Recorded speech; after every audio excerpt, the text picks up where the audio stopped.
Hi friends, ఇక్కడే సమర్పించే market set close కి స్వాగతం. ఇక ఈ రోజు వీక్ ఫస్ట్ డే ఒక సాలిడ్ స్టార్ట్ మనకి నిఫ్టీ పరంగా మనం చూస్తే కనుక సో 25,000 ఏదైతే లెవెల్ ఉందో previous all time high near by అది కాంకర్ అయిపోవటం చేసాం. సో ఈ రోజు ఐటీ టోటలీ ఒక చార్జ్ లాగా లీడ్ చేసిందని చెప్పుకోవచ్చు. ఐటీ స్పేస్ మొత్తం కూడా అగ్రెసివ్ గా బయింగ్ రావటం తోటి.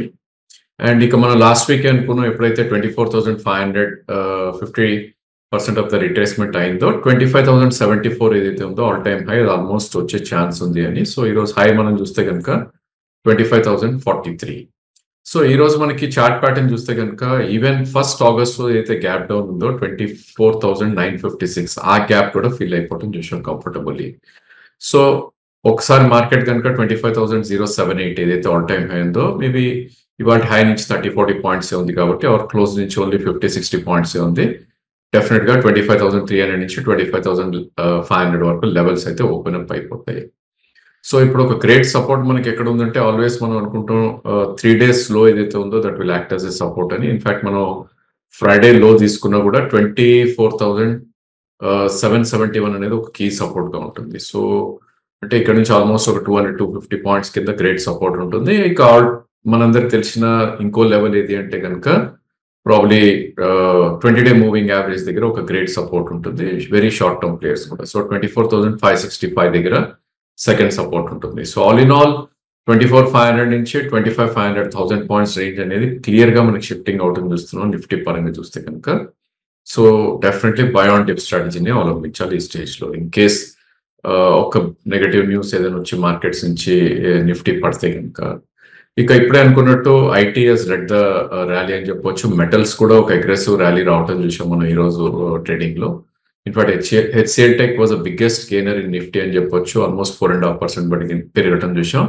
దాని తర్వాత హిండాల్కో అబౌట్ 3.5% పెరగటం చూసాం. ఇక అదర్ నేమ్స్ లైక్ ఇన్ఫోసిస్ కానీ టెక్ మహీంద్రా కానీ విప్రో LTI మైంట్రీ ఇవన్నీ కూడా పైకి వెళ్ళటం చూసాం. అండ్ మెటల్స్ లో ప్రాబ్లీ JSW స్టీల్ కూడా పాజిటివ్ గా ట్రేడ్ అవుతుంది చూసాం. ఇక పబ్లిక్ సెక్టర్ ఎంటర్ప్రైజెస్ సైట్స్ తీసుకునే అని చెప్పొచ్చు. సో పాజిటివ్ గా ట్రేడ్ అయిన వాటిలో NTPC ONGC, same thing with pharma, Divis and Cipla లో పాజిటివ్ గా ఉన్నాయి. Same thing with consumer durables, Hindustan Lever and Tata consumer, Britannia positive గా ట్రేడ్ అవుతుంది చూసాం. ఇక వీక్ అయిన స్టాక్స్ ఆర్ సెక్టర్స్ మనం చూస్తే కనుక ప్రాబ్లీ ఈ రోజు బిగ్గెస్ట్ లూజర్ అపోలో హాస్పిటల్ గా చెప్పుకోవచ్చు. ఎందుకంటే నోమురా ఏదైతే రీసెర్చ్ రిపోర్ట్ అనౌన్స్ చేసిందో దాని టార్గెట్ కొద్దిగా తక్కువ చేయటం చూసాం. అండ్ ఆటో స్పేస్ కొంచెం వీక్నెస్ అనేది ఎగ్జిబిట్ చేసింది. So stocks like Hero Honda కానీ లేకపోతే other names like Maruti, Eicher motor ఇవన్నీ కూడా వీక్ ట్రేడ్ అయ్యాయి. ఇక ఇందాక అనుకుంటే FMCGలో నెస్లే అండ్ అదర్ నేమ్స్ కొద్దిగా వీక్ ట్రేడ్ అవటం చూసాం. అదాని గ్రూప్ కొద్దిగా వీక్నెస్ అనేది ఎగ్జిబిట్ చేసింది. ఇంకా other names like Grasim. In fact ఈరోజు insurance companies after long time కొద్దిగా నెగటివ్ గా ట్రేడ్ అవటం చూసాం. ఆఫ్ కోర్స్ బ్యాంకింగ్ స్పేస్ లో కొన్ని బ్యాంక్స్ ఏవైతే నెగటివ్ ట్రేడ్ అయినారో వాటిలో ఇండస్ అండ్ కోటక్ గా చెప్పుకోవచ్చు మనం. ఇక బ్యాంక్ నిఫ్టీ విషయానికి వస్తే కనుక ప్రాబ్లీ దో మనకి ఒక స్కీజ్ రెసిస్టెన్స్ ని క్రాస్ అవుట్ అయ్యి చాలా స్ట్రగుల్ చేయటం చూసాం. బట్ ఐ థింక్ నా ఉద్దేశంలో 51,085 ఏదైతే ప్రీవియస్ గ్యాప్ ఉందో 2nd ఆగస్ట్ రోజు అది దానిపైన క్లియర్ గా క్లోజ్ అవటం చూసాం. సో 51,016 ఇన్ఫాక్ట్ ఈ రోజులో గ్యాప్ అప్ ఓపెన్ అవటం చూసాం. అండ్ 51,300 దాకా వెళ్ళింది కానీ ఫిజిల్ అవుట్ అయిపోవటం చూసాం. సో బ్యాంక్ నిఫ్టీ స్టిల్ ఇంకా క్యాచ్అప్ మోడ్ లోనే ఉంది నిఫ్టీకి అని చెప్పుకోవచ్చు.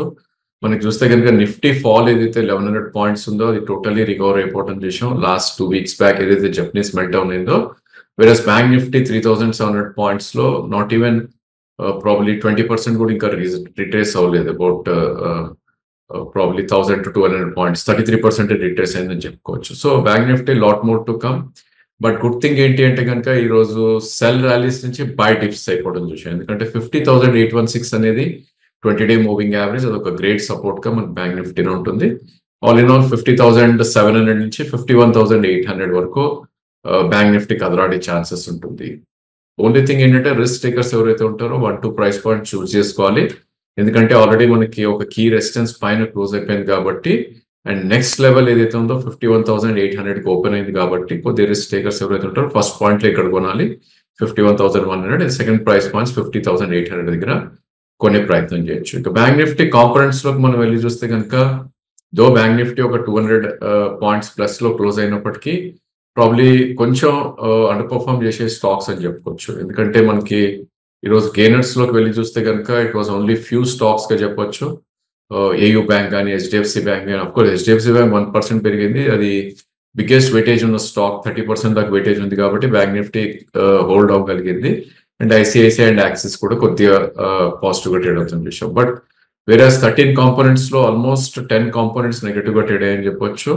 అఫ్ కోర్స్ బిగ్ లూజర్స్ అయితే కాదు కానీ బట్ స్వల్ప నష్టాలతో ట్రేడ్ అయ్యాయి. Banks like Bandhan, ICICI, federal bank కానీ, కోటక్ బ్యాంక్ కానీ, పిఎన్బి, ఐడిఎఫ్సి ఫస్ట్ ఇవన్నీ కూడా నెగటివ్ గా ట్రేడ్ అవటం చూస్తున్నాం. ఇక ఎఫ్&ఓ స్పేస్ లోకి మనం వెళ్ళి చూస్తే కనుక probably it's mix of stocks గా చెప్పుకోవచ్చు. బట్ అగైన్ ఇక్కడ కూడా metals and IT has done extremely good లాగా మనకి చార్ట్స్ చూపిస్తున్నాయి ఈరోజు. సో ఇవాళ ఎఫ్&ఓ స్పేస్ లోకి వెళ్ళి చూస్తే కనుక బిగ్గెస్ట్ గెయినర్ మనకి నాల్కో అబౌట్ 5% పెరగటం చేసాం. దాని తర్వాత బిఎస్ సాఫ్ట్ కానీ, ఎంఫసిస్ కానీ, పర్సిస్టెంట్ ఇలాంటి స్టాక్స్ లో ఒక మంచి అప్ మూవ్ రావటం చూసాం. ఇక అదే విధంగా అదర్ మెటల్స్ ని వేదాంత, సేల్ అండ్ ఎన్ఎండిసి లో కూడా ఒక మంచి పాజిటివ్ మూవ్స్ చూసాం మనం. ఇక ఫైనాన్షియల్ స్పేస్ లో ప్రాబ్లీ కొన్ని స్టాక్స్ ఈరోజు again they took a positive stand అని చెప్పొచ్చు. So Muthoot finance, L N T finance లాంటివి, ఇంకా రియాలిటీలో ఒబ్రాయ్, గుద్రేజ్ లాంటి స్టాక్స్ కొద్దిగా పాజిటివ్ గా ట్రేడ్ అయ్యాయి.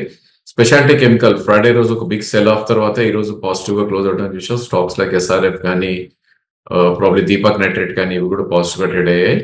ఇక వీక్ అయిన స్టాక్స్ మనం చూస్తే కనుక జైడస్ వెల్నెస్ అనేది 5% కట్ అవటం చూసాం ఈరోజు. సో ఆల్మోస్ట్ ఇది బిగ్గెస్ట్ గెయిన్ లూజర్ గా చెప్పుకోవాలి. ప్రాబ్లీ 5.9% ట్రేడ్ అయింది. ఇన్ఫాక్ట్ వాల్యూమ్స్ తోటి కూడా ట్రేడ్ అయింది, గ్యాప్ డౌన్ కూడా ఉంది. So there might be some bad news. ఇక్కడ అనుకున్నట్టు ఇన్సూరెన్స్ స్టాక్స్ ఐసిఐసిఐ కొద్దిగా వీక్ గా ట్రేడ్ అవటం చూసాం. అండ్ హౌసింగ్ ఫైనాన్స్ స్టాక్స్ లో కొద్దిగా సెల్లింగ్ రావటం చూసాం. ఎల్ఐసి హౌసింగ్ లాంటివి, చంబల్ లాంటి స్టాక్ ఫర్టిలైజర్ స్పేస్ లో కొద్దిగా సెల్ ఆఫ్ రావటం చూసాం. ఇక టైర్ స్పేస్ లో అపోలో టైర్ లాంటి స్టాక్స్ లో కొద్దిగా వీక్నెస్ వచ్చింది. ఇక డిఫెన్స్ స్టాక్ అండర్ పర్ఫార్మెన్స్ కొనసాగుతుందని చెప్పొచ్చు. స్టాక్స్ లైక్ హెచ్ఏఎల్ స్వల్ప నష్టాలతో క్లోజ్ అవటం చూసాం. ఇంకా other names like Indus tower లాంటివి కొద్దిగా వీక్ ట్రేడ్ అవటం చూసాం. ఇక క్యాష్ సెగ్మెంట్ లోకి మనం వెళ్ళి చూస్తే కనుక ప్రాబ్లీ కొన్ని stocks again new set of stocks emerge అయ్యాయి. Maybe swing high or all time high పైన క్లోజ్ అవటం చూసాం. ఆ నేమ్స్ చూస్తే కనుక టాటా ఎల్ఎక్సీ అండ్ ఎస్కేఎం ఈ రెండు కూడా అబౌట్ 200 మూవింగ్ యావరేజ్ ట్రేడ్ అవటం చూసాం. అదేవిధంగా other names like AGI, PTCI, హ్యాఫ్లే, ప్రెస్టేజ్, ఒకాడ్ ఇవన్నీ కూడా పాజిటివ్ గా ట్రేడ్ అయ్యే చూసాం. ఇక స్వింగ్ అండ్ న్యూ హైస్ దగ్గర ట్రేడ్ అయిన స్టాక్స్ లో మనం చూస్తే కనుక Panacea and NIT 20% upper circuit లో లాక్అవుట్ అని చూసాం. ఇక craftsmen it's a high value stock, ఈ రోజు కూడా 8 to 9% పెరగటం చూసాం. ఇక మోతిలాల్, జెన్ టెక్నాలజీస్ లో క్యూఐపీ ఉంది. సో ఈ రోజు ఆల్మోస్ట్ 30 అప్పర్ సర్క్యూట్ లో లాక్అవుట్ అని చూసాం. ఇక వీక్ అయిన స్టాక్స్ లో ప్యూర్ ప్రాఫిట్ టేకింగ్ అనే చెప్పాలి. ఎందుకంటే లాస్ట్ కపుల్ ఆఫ్ వీక్స్ గా ఏ స్టాక్స్ అయితే పెరుగుతున్నాయో అవే కొద్దిగా కరెక్ట్ అవటం చూసాం. So Anthony waste management 12% cut అయింది. PGEL, Goldiam, Nahar, Paytm, SMS pharma, Religare, time techno, PCBL ఈ స్టాక్స్ అన్ని చూస్తే కనుక రెలిగేర్ స్టాక్ పక్కన పెడితే కనుక ప్రాబ్లీ ఇప్పుడు అనుకున్న నేమ్స్ లైక్ పీసీబీఎల్ ఇవన్నీ కూడా లాస్ట్ 3 weeks లోనే ఆల్మోస్ట్ 50 to 60% పెరిగాయి. సో అంత పెరిగినాక 5 to 10% కరెక్షన్ రావడం అనేది కామన్ కాబట్టి ఆ కోవ్లో ఈ స్టాక్స్ కూడా కరెక్ట్ అవటం చూసాం. ఇక స్టాక్ టు వాచ్ లో HCLTech మనం తీసుకోవడం జరిగింది. బికాస్ మనం ఆల్వేస్ అనుకుంటుంటాం ఎప్పుడైతే మనకి సెక్టర్ పెరిగి స్టాక్ ఫాస్ట్ గా పెరుగుతుందో అది ఒక గ్రేట్ స్టాక్ అనేసి. అండ్ ఐటీ మనం చూస్తే కనుక ఈరోజు ఒక న్యూ హై దగ్గర క్లోజ్ అవటం చూసాం. IT sector as a space and HCLTech కూడా అదే కోలో ఒక న్యూ హై రావటం చూసాం. సో ఫిబ్రవరిలో మనకు ఆల్మోస్ట్ ఈ స్టాక్ ఒక న్యూ హై ఫామ్ అవటం చేసాం 1697 దగ్గర, ప్రిసైస్లీ 3rd week of ఫిబ్రవరిలో. సో దాని తర్వాత ఆల్మోస్ట్ ఇది 1235 దాకా కట్ అవుతాం చూసాం. అండ్ ఐటీ స్పేస్ లో ఎప్పుడైతే బయింగ్ వచ్చిందో ఇది ఆల్ టైమ్ హై ఏదైతే 1697 ఉందో దానిపైన డిసైసివ్ గా క్లోజ్ అవటం చూసాం. ఈ రోజు వచ్చిన బార్ ఒక బిగ్ బార్ లాగా చెప్పొచ్చు. 1660 నుంచి 1734 ఓపెన్ లో సేమ్ అండ్ హైలో close. So bulls total control ఉన్నారు ఈ స్టాక్ కి. బట్ అగ్రెసివ్ గా కొనాల్సిన అవసరం అయితే ఇక్కడ లేదు. డెఫినెట్లీ 1800 దాకా దీని టార్గెట్ అయితే మనం తీసుకోవచ్చు. బట్ ఓన్లీ థింగ్ ఏంటంటే 1697 ఏదైతే ప్రీవియస్ టాప్ ఉందో అక్కడ దాకా వచ్చే ఛాన్సెస్ ఉంటుంది. So not to miss out 1730 దగ్గర ఫస్ట్ ప్రైస్ పాయింట్ అండ్ 1697 దగ్గర సెకండ్ ప్రైస్ పాయింట్ చూస్ చేసుకుని స్టాప్ లాస్ కూడా మస్ట్ గా పెట్టుకోవాలి. ఎందుకంటే ఒకవేళ ఫిజిల్ అవుట్ అయిపోయింది IT sector as a whole అంటే కనుక స్టాక్ కూడా కిందకు వచ్చేసే ఛాన్సెస్ ఉంటుంది. So you shouldn't leave that stop loss. So 1682 కింద స్ట్రిక్ట్ స్టాప్ లాస్ పెట్టాలి. మేబీ 1800 to 1840 దాకా ఇన్ కేస్ ఐటీ ఈ ప్యాటర్న్ కంటిన్యూ అయ్యి కంటిన్యూషన్ ప్యాటర్న్ కనుక మనం ఐటీ స్పేస్ లో చూస్తే కనుక మేబీ 1830 దాకా కూడా అప్ సైడ్ వెళ్ళే ఛాన్సెస్ మనకు కనిపిస్తుంది. సో మార్కెట్ ఒక న్యూ లైఫ్ టైమ్ హైస్ లో ఉన్నాయి. సో స్టాక్ సెలెక్షన్ కేర్ఫుల్ గా ఉండాలి. దో నిఫ్టీ మనకి ఆల్మోస్ట్ 1100 పాయింట్స్ రికవర్ అయినప్పటికీ there are lot of stocks which has not recovered. So అవి కొద్ది కేర్ఫుల్ గా ఉండాలి అండ్ పర్ఫార్మింగ్ స్టాక్స్ లోనే స్టాప్ లాస్ పెట్టుకుని ట్రేడ్ చేయమని మేము సజెస్ట్ చేస్తాం. So that's all for today. Thank you for watching the video.